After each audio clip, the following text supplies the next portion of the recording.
June বিশ্বকাপ বাছাই পর্বের ম্যাচের আগে বড় একটা সুখবর পেতে যাচ্ছে ব্রাজিল ফুটবল দল, যেটা শুনলে মন ভালো হয়ে যাবে গোটা দুনিয়ার ব্রাজিল সমর্থকদের। আর তাতে সহজ হয়ে যাবে বিশ্বকাপ বাছাই পর্বের মিশন। সেই সাথে দূর হয়ে যাবে কার্লো অ্যানচেলোত্তির কপালে চিন্তার ভাঁজ।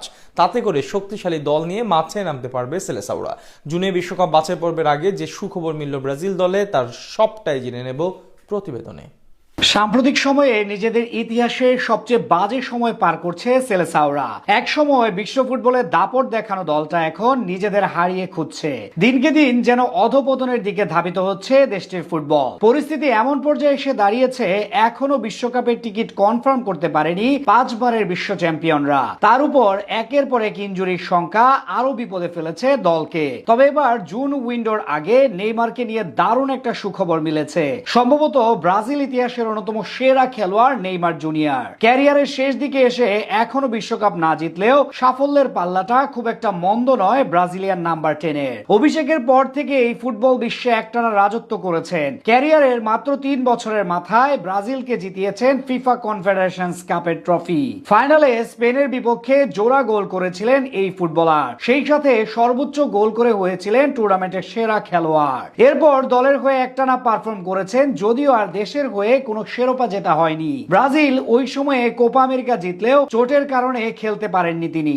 তবে শিরোপা জয়ের সবচেয়ে কাছাকাছি গিয়েছিলেন 2021 সালের কোপা আমেরিকাতে। তবে ফাইনালে মেসির আর্জেন্টিনার কাছে হেরে শিরোপা বঞ্চিত হতে হয়েছিল।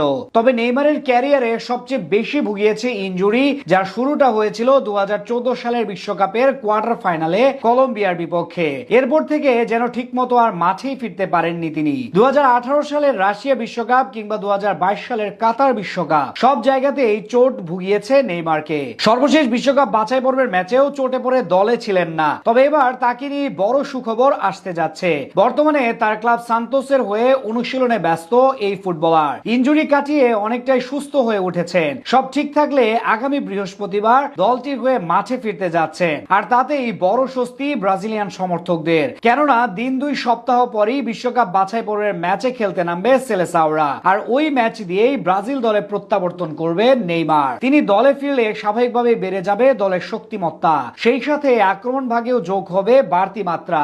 একই সাথে আক্রমণ ভাগে রাফিনিয়া, ভিনিসিয়াসদের সাথে তার অন্তর্ভুক্তি প্রতিপক্ষকে রাখবে চাপের মুখে। এছাড়াও দলের অধিনায়কত্বের দায়িত্ব সামলাতে পারবেন। চাপের মুহূর্ত থেকে কিভাবে ঘুরে দাঁড়াতে হয় সেটা তার চেয়ে ভালো আর কে জানে। সেই সাথে বিশ্বকাপ বাছাই পর্বের মিশন অনেকটাই সহজ হয়ে যাবে সেলেসাওদের জন্য। লাতিন আমেরিকার বিশ্বকাপ বাছাই পর্বে খুব একটা সুবিধাজনক অবস্থানে নেই ব্রাজিল। মাত্র 4টি ম্যাচ বাকি থাকলেও এখনো